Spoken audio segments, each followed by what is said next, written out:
韓国のドラマ、呪文に登場するソソノという人物がいます。このソソノという人物、女性なんですが、国利と百済の建国に貢献したという素晴らしい才能の持ち主ですね。で、このソソノはドラマ呪文と君長王で皆さんが確認することができます。今日はこのソソノの話をしてみたいと思います。ただし、古代の記録なので、あまりにも少ないけど、それで少し説明してみたいと思います。じゃあ、一旦まずストーリー的に、呪文という人物は、武力から移動して、そこの支配者、ヨンタバル、大物貴族だったんですが、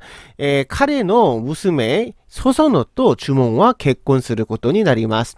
で、その後、ソソノは呪文のために全財産を使って呪文を王にさせますよね。呪文にとっては、ソソノは恩人ですよ。で、そして、ソソノには呪文と出会う前に、ウテという人と結婚をしていて、ウテが何かの理由で死亡してしまって、死別したんですね。で、このウテとの間に、ピリュとオンジョという息子がいて、自分の恩人であるソソノのためなのか、呪文はピリュとオンジョを自分の息子のように大事にしていました。ただし、皆さんもご存知だと思いますが、ソソノは呪文に裏切られてしまいますよね。で、それによって、結局息子たちを連れて南下して、百済ペッチェという国を作ることになります。で、実際、ソソノという人物は古代の人物なので、記録が少ないんですよ。とても少ないんですけど、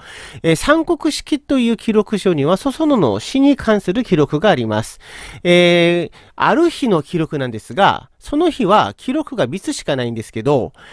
紀元前6年の記録です。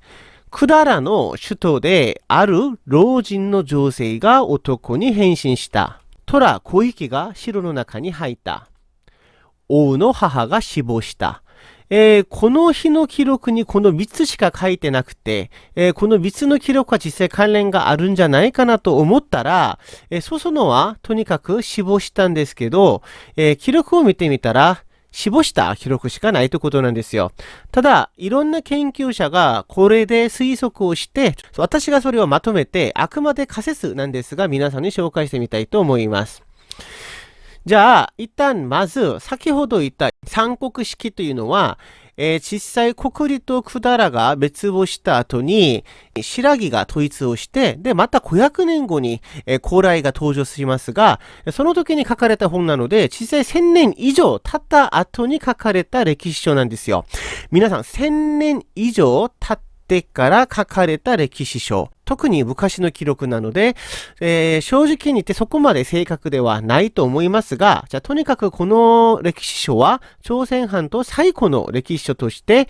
記録されていて、仕方ないんですよ。これしかないから、広大の歴史研究の基準は、じゃあこの三国式でお話をしますので、今日はこの三国式の基準で皆さんに説明してみたいと思います。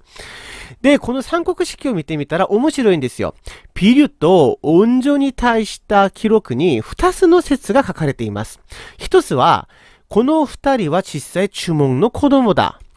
で、2番目は呪文の養子だ。こうやって2つに分かれますよね。そして詳しく見てみたらこの2つの説には違いも分かりますが、1番、呪文の子供だ説には、百済の初代王は恩女って書かれています。で、2番の説、呪文の養子だの説には、百済の初代王はピリュって書いていますよ。なんでこの違いがあるでしょう。そして、またいろんな違いがありますが、1番の説では、この2人のお母さんは国利の王の娘って書いていて、D 番の説でソソノが出てきます。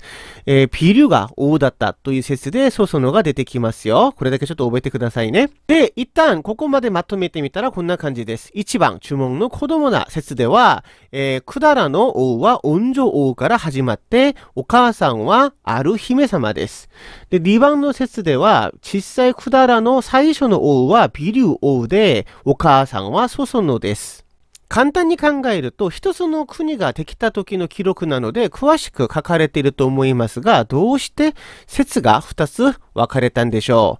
う。正直に謎なんですが、先ほどの三国式をもう一度確認してみましょう。1000年以上過ぎた時に、1000年前の、そして昔ですよ。今みたいにパソコンとかがない時代に、記録を集めて作った歴史書なので、いろんな記録や、伝わる伝説などで編集をしたんですね。なので、いろんな可能性のある説も取り入れたと思いますが、これだけ覚えてくださいね。今から私がお話しするのは真実というよりはあくまで推測と仮説なんですよ。じゃあ、一旦、まず話戻してみましょう。じゃあ、先ほど言ったように、一つの国ができたというとても大事な記録なのに、真実はいつも一つ。つまりそうですよね。実際の真実は一つだはずなのに、どうしてこうやって二つの説があるんでしょうか。じゃあ、今から私がいろいろ集めた情報に基づいてちょっと分析をしてみます。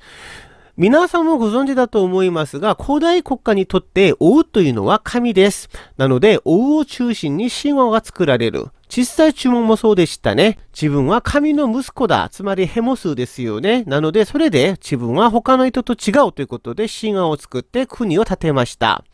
ただ、クダラって、私が皆さん以前の動画で説明したと思いますが、イペッチェ、クダラという名前は、中人の家臣が協力して名前が作られたんですよね。最初はこれで、シッチェでしたね。ここで皆さん疑問感じませんか？どうして家臣たちの業績で国の名前が付けられたんでしょうか？古代国家はどっちかというと王様を神化するためにその名前などを付けるんじゃないんでしょうか？どうして家臣の業績が国の名前になったんでしょうか？もしかしたら、初期の百済は家臣たちの権力が強かったかもしれません。家臣たちの業績で名前が付けられたもんですから。じゃあ、こうやって考えると、じゃあ、以前の動画の話ちょっと戻りますが、ビリュは恩女と離れて国家を作るんですが、失敗する話しましたね。で、これも正直少し疑問ですよね。じゃあ、私はビリュが、母のソソノか、または弟との政治的な対立によって、離れて国を作ったという説明をしたんですが、実際もうちょっと詳しく勉強してみると、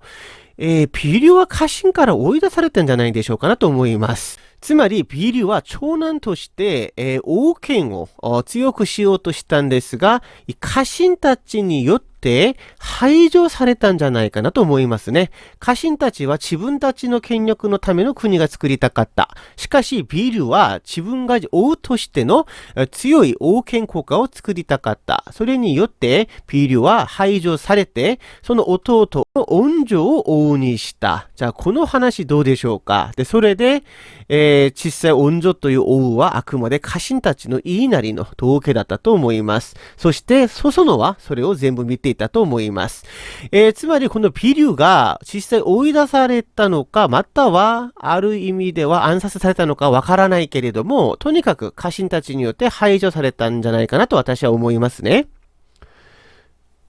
じゃあ、今から皆さん家臣たちの立場になってみてください。実際ビリュという正当性がある王があったんですが、自分たちの抑止によってその王を排除して弟を王にしました。こういった場合は皆さんは何が欲しいですか？国民たちにアピールするためにもちろん正当性が欲しいでしょう。じゃあ、こういった場合は、つまり、記録。今の例に例えたらメディアですよね。メディアを操作したらいいんですよね。じゃあ、つまり、説1は家臣たちが操作した記録じゃないかなと思います。じゃあ、恩女王が、この人正当性あるのと思わせないように、いやいや、恩女王はとても大きい国、国利の注文の本当の子供だと言いたかったんじゃないでしょうか。そして、記録としては、恩女王が初代の王になったということで、家臣たちがビリュを排除したことを隠すこともできますよね。そして、ある姫様、恩女王のお母さんは姫様なので、恩女王はとても高貴な血を引き継いでる、王なんだとアピールしたかったんじゃないでしょうか、と私は思うんですよ。じゃあ、こうなると、実際は真実は消されて、家臣たちのための記録になって、実際の真実はこうやって消えてしまったんじゃないかなと思いますね。じゃあ、こうなると、ソソノが気になります。今の話だけだと、ソソノまで記録に消す必要はないんじゃないかなと思いますが、じゃあ今からその話もしてみたいと思います。先の記録に戻ります。紀元前の6年、百済の首都である老人の女性が男に変身した。これは私の考えというよりはいろんな方の意見を集めたんですけど、ある老人の女性、ソソノじゃないでしょうか。で、男に変身したというのは、男らしく何かを決心した、何かを決断を下したという意味だと思います。で、その後、虎5匹が城の中に入った。昔の記録は、クーデタということを、動物とか何か城の中で異変が起きたなどで、ちょっと遠回しで書く傾向があったので、そういった意味じゃなかったのかなと思います。5人の将軍とか、5人の家臣とか、手を組んで、クーデターを起こしたんじゃないんでしょうか。で、その後、その日、失敗して粛清された。じゃあ実際この記録から分析をしてみると、とにかくソソノはこの日死んだんですが、クーデターを失敗して死んだんじゃないかなという話です。つまり、まとめてみると、ソソノはピリュの復讐とか、自分の息子、恩女が言いなり王になっているこの状況を、どうしても他界したくて、王権強化のためにクーデターを起こしたんですが、失敗して死んだということになったんじゃないでしょうか。で、もちろんこれによって家臣たちはソソノの記録も消したかったんですよね。なので、ソソノを消してある姫様に記録を残したんじゃないかなという話です。じゃあ、これが本当だとしたら、ソソノは呪文に裏切られ、で、百済に来ても結局家臣たちに裏切られたというとても悲しい運命の情勢でしたね。じゃあ、一旦記録が少ないので、今日はここまでです。でもそれ以外にも、ソソノの家紋をいろいろ勉強してみたら面白い説が多くて、例えば、ウテの正体とか、実際こういった話してる方もいるんですよ。ソソノとスサノオの関係、日本と関係がありますよね。こういった話もしてみたいんですが、ごめんなさい。今のところちょっとリクエストが多くて、以前から風の国とか、クンチョゴ王とか、クワンゲット大王とか、いろいろリクエストが多くて、一旦ソソノの話はここまでして、いずれかまたチャンスがあったら紹介してみたいと思います。来週は予定通りに風の国のユリ王の話をしてみたいと思います。今日も聞いてくれて진짜 고마워요。여러분、안녕。